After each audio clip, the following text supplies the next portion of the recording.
അതിൻ്റെ ആഭിമുഖ്യത്തിൽ നടത്തപ്പെടുന്ന ഈ ഓണാഘോഷ പരിപാടികളിലെ ക്രമീകരണങ്ങളെല്ലാം നിർവഹിച്ചു തന്നുകൊണ്ടിരിക്കുന്നത് കോട്ടയിൽ പെരുവാണിപത്തിൽ കൊച്ചുപഞ്ചായനാണ്. സാഗര കൊച്ചുപഞ്ചായൻ നമുക്ക് ഇവിടുത്തെ അന്തേവാസികൾക്ക് എല്ലാവർക്കുമായിട്ട്, ആ കുടുംബം എല്ലാവർക്കുമായിട്ട് ഒരു ഓണക്കോടി മേടിച്ചുകൊണ്ട് വന്നിട്ടുണ്ട്. അത് നമ്മൾ ഇപ്പോഴ് നമ്മളുടെ ഈ സ്ഥാപനത്തിൻ്റെ മാനേജരായിരിക്കുന്ന ജി നയനാൻ സാറിന് ഇപ്പോഴ് നമ്മളുടെ ബഹുമാനപ്പെട്ട കത്തീഡ്രലിലെ സംഘകാരിയും അതുപോലെ തന്നെ നമ്മുടെ ഭദ്രാസന കൗൺസിൽ അംഗം വിനിശായനും കൂടെ ചേർന്ന് നമ്മുടെ കത്തീഡ്രൽ മാനേജിംഗ് കമ്മിറ്റി അംഗം ബഹുമാനപ്പെട്ട ശ്രീ കെ സി കുരുപ്പച്ചാനും കൂടെ ചേർന്ന് 3 പേരും കൂടെ ചേർന്ന് ആ ഓണക്കോടി ഇവർക്ക് എല്ലാവർക്കും വേണ്ടിയുള്ള ഓണക്കോടി ഇപ്പോഴ് നൽകുന്നതാണ് എന്ന കാര്യം സ്നേഹത്തോടെ അറിയിക്കുന്നു.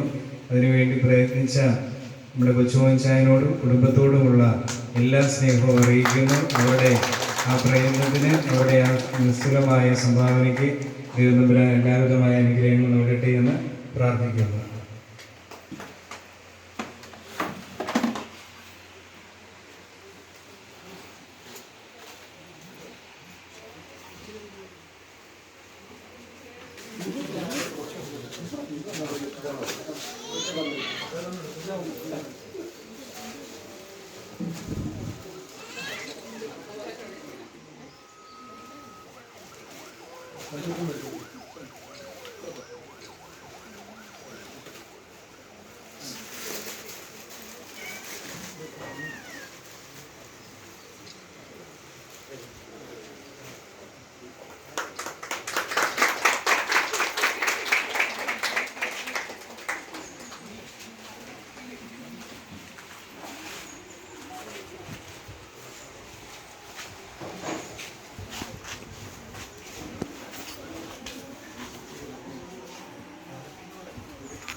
നമ്മളുടെ ഇന്നത്തെ ഈ മീറ്റിങ്ങിന് ഒരു വാക്ക് ആശംസ അറിയിക്കുവാനായിട്ട് ബഹുമാനപ്പെട്ട ഭദ്രാസന കൗൺസിൽ അംഗം വിനിശായനെ ഏറ്റവും സ്നേഹത്തോടുകൂടി ക്ഷണിക്കുന്നു.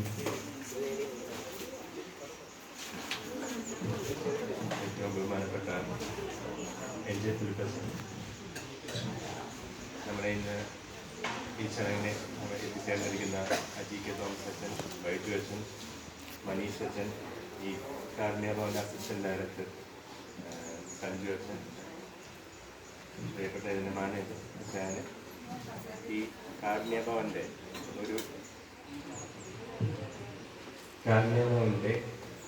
പൗലോസ് മാർപ്പക്കോമിയോ ശാലയുടെ ട്രഷറർ കൂടിയാണ് ഞാൻ ഈ അവസരത്തിൽ അറിയിക്കുകയാണ്. അപ്പം ഇന്ന് മാവേലിക്കര ഭദ്രാസനത്തിൻ്റെ യുവജനവാരാഘോഷത്തിൻ്റെ ഉദ്ഘാടനം ചുണക്കര പള്ളിയിൽ വെച്ച് ഇപ്പം നടന്നതേ ഉള്ളൂ. MSN കുമാർ MLA അത് ഉദ്ഘാടനം ചെയ്തു. അവിടുന്നാണ് ഞാനിപ്പോൾ കടന്നു വന്നിരിക്കുന്നത്. ഇന്ന് മുതൽ 7 ദിവസത്തേക്ക് എല്ലാ യുവജന പ്രസ്ഥാന അംഗങ്ങളും, എല്ലാ യുവജന പ്രസ്ഥാന യൂണിറ്റും യുവജനവാരത്തിൻ്റെ ആഘോഷങ്ങളുമായിട്ട് മുന്നോട്ട് പോവുകയാണ്. പ്രത്യേക യുവജനവാരത്തിൻ്റെ ഉദ്ഘാടനം ഇന്ന് ശാലയമൗനി വെച്ചാണ് ഉച്ചയ്ക്ക് നിർവഹിക്കുന്നത്. ഈ യുവജന പ്രസ്ഥാന അംഗങ്ങളുടെ ഇങ്ങനത്തെ ഓരോ കൂട്ടായ്മകളും ഒക്കെയാണ് നമുക്ക് ഇന്ന് ആവശ്യമായിട്ടുള്ളത്. ഇന്ന് ഓണം ആഘോഷിക്കുന്നതുമായിട്ട് ബന്ധപ്പെട്ട് സോഷ്യൽ മീഡിയയിൽ ഒരുപാട് നല്ലതും അതിനെപ്പറ്റി മോശമായിട്ടുള്ളതും ഒത്തിരി കാര്യങ്ങൾ വന്നുകൊണ്ടിരിക്കുകയാണ്. അതൊന്നും നമ്മൾ കണക്ക് കൂട്ടാതെ നമ്മൾ നല്ലത് എന്താണെന്ന് വെച്ച് കഴിഞ്ഞാൽ അത് ചെയ്യുക. യുവജന പ്രസ്ഥാനാംഗങ്ങൾ ഒന്നാമത്തെ തലമുറയാണ്. നമ്മുടെ സഭയെ മുന്നോട്ട് കൊണ്ടുപോകേണ്ടത് ഈ യുവജന പ്രസ്ഥാനാംഗങ്ങളാണ്. നല്ലത് ചെയ്യുവാനും നല്ലത് പ്രവർത്തിക്കുവാനും ഒക്കെ നമുക്ക് സാധിക്കട്ടെ എന്ന് ആശംസിച്ചുകൊണ്ട് ഈ പ്രസ്ഥാനത്തിന് എല്ലാവിധ ആശംസകളും നേർന്നുകൊണ്ട് നടത്തുന്നു.